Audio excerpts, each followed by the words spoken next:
रीवा मध्य प्रदेश से आया हूँ। तो किसान आंदोलन से कुछ लग रहा है कि सफलता मिलेगी किसानों को?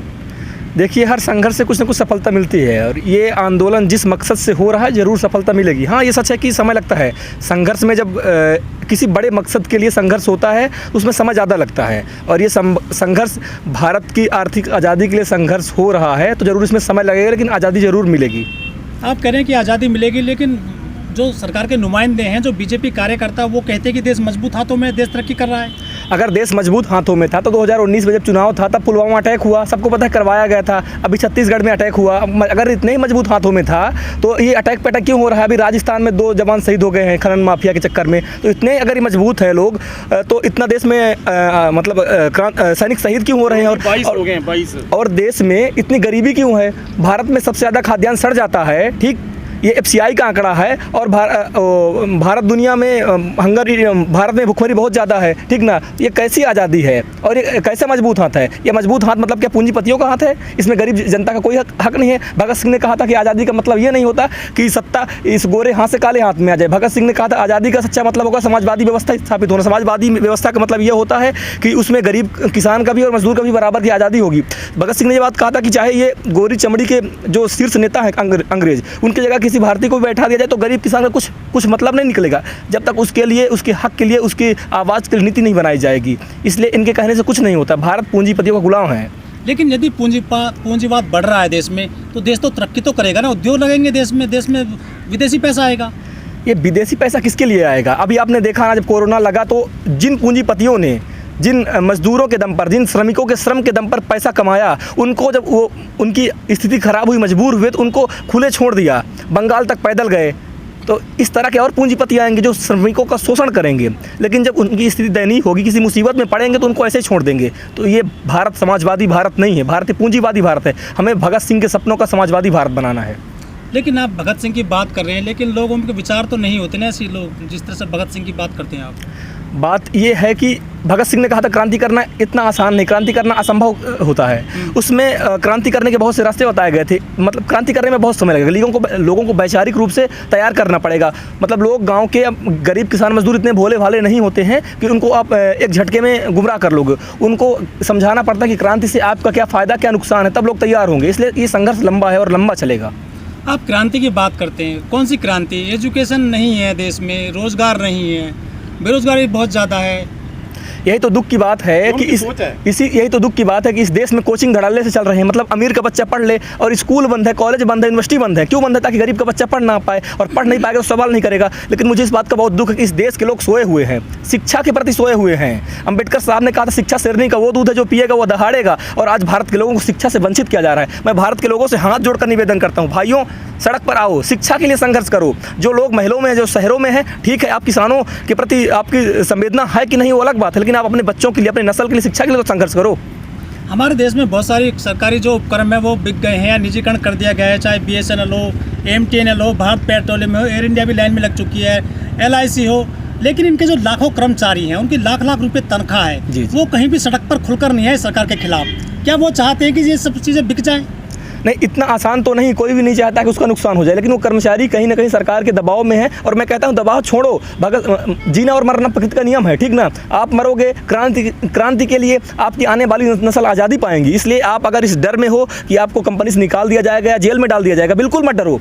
डर को अपने दिमाग से निकाल दो। भगत सिंह ने कहा था कि मैं जीना चाहता हूँ, ये सच्चाई है, लेकिन मैं क्रांति के लिए मर रहा हूँ। इनकलाबियों को मरना पड़ता है, आपको मरना पड़ेगा, आपको शहादत देना पड़ेगा इस आज़ादी के लिए। इस पूंजीवादी व्यवस्था से अगर आज़ादी चाहे तो सड़क पर आकर संघर्ष करना पड़ेगा, और आज़ादी सिर्फ और सिर्फ संघर्ष के रास्ते ही आएगी। करीब 300 किसान, 360-300 किसानों की जान चली गई है, शहीद हो गए हैं, लेकिन सरकार ने 2 शब्द नहीं बोले हैं। कितने किसानों की जान लेना चाहती है सरकार आज? सरकार जब शिखर धवन का अंगूठा टूटा था तब नरेंद्र मोदी ने ट्वीट किया था, और ये इतने संवेदनहीन लोग हैं कि इतने ज़्यादा किसान शहीद हो गए हैं, इनके मुख से एक शब्द नहीं निकला। ऐसे संवेदनहीन लोगों के लिए मेरे पास कोई शब्द ही नहीं है।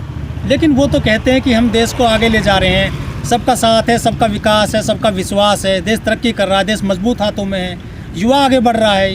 युवा भी कहता है कि हर हर मोदी, घर घर मोदी। बात यह है कि वो सबका साथ सबका विकास नहीं, हाँ साथ सबका है, वोटों के लिए साथ सबका है, लेकिन विकास सिर्फ पूंजीपतियों का है। आपने देखा ना अंबानी की संपत्ति कितनी बड़ी, अडानी की संपत्ति कितनी बड़ी, और किसी गरीब किसान मजदूर की बताइए संपत्ति कितनी बड़ी। भाई अभी जो डीएपी का कट्टा आता था 1200 रुपये को 1900 कर दिए। अब मैं किसान का बेटा हूँ, मेरे पिताजी को तो ज़्यादा पैसा लगाना पड़ेगा ना डीएपी में। तो ये डीएपी कंपनी किसकी होगी? सरकार की होगी। अगर सरकार की नहीं तो पूंजीपतियों की होगी, है ना। तो मतलब ये गरीबों को ख़त्म करना चाहते हैं। भारत में गरीबी की नहीं, गरीबों को ख़त्म करने की साजिश चल रही है।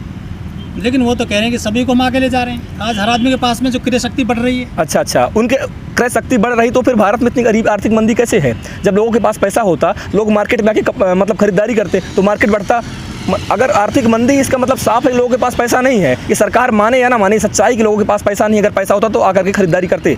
लेकिन भाजपा के जो नुमाइंदे हैं, जो बड़े मिनिस्टर हैं, वो ये कहते हैं कि देश में 70 साल जो कांग्रेस ने जो गड्ढे खोदे हैं हम उनको भर रहे हैं, इसलिए देश अभी जो तरक्की नहीं कर रहा ठीक से। तो ये जो BPCL था, आपने बताया, LIC था, रेलवे था, ये बैंक था, ये गड्ढे थे क्या जो इनको बेच रहे हैं, मतलब पाट रहे हैं? जो ये बड़ी बड़ी कंपनियां कांग्रेस ने खड़ी की थी, कोई भी सरकार ने खड़ी किया था, तो ये बेच क्या रहे हैं? मतलब कुछ किया नहीं तो फिर बेच क्या रहे हैं लोग? इस बात का जवाब दें लोग। सरकारी अधिकारी काम नहीं करता ऐसा कहते हैं वो, बहुत बड़ा इन पे खर्चा होता है, इनको बेचने में फ़ायदा है। बात ये है कि जो नकारा निकम्मा नेता हैं, ये कितना काम करते हैं?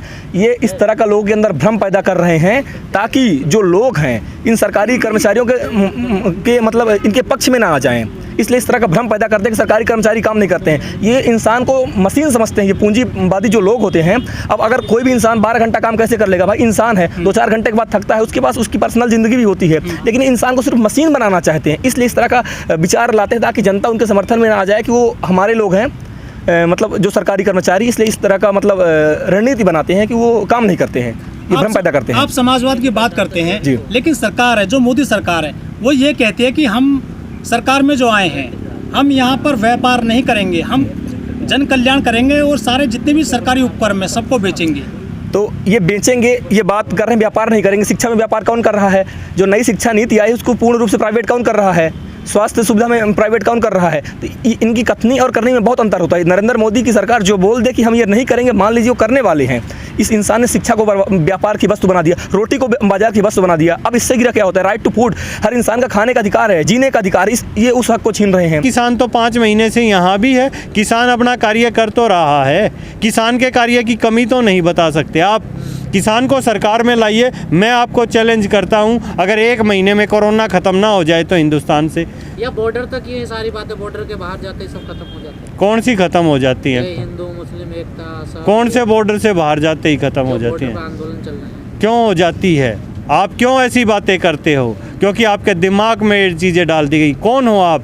आप भी एक हिंदुस्तानी हो, सिटीज़न ऑफ इंडिया हो, लेकिन कहीं ना कहीं युवा के एक देख के आप ये मीडिया और इन चीज़ों को पढ़ के आपको यही पढ़ाया गया है क्या?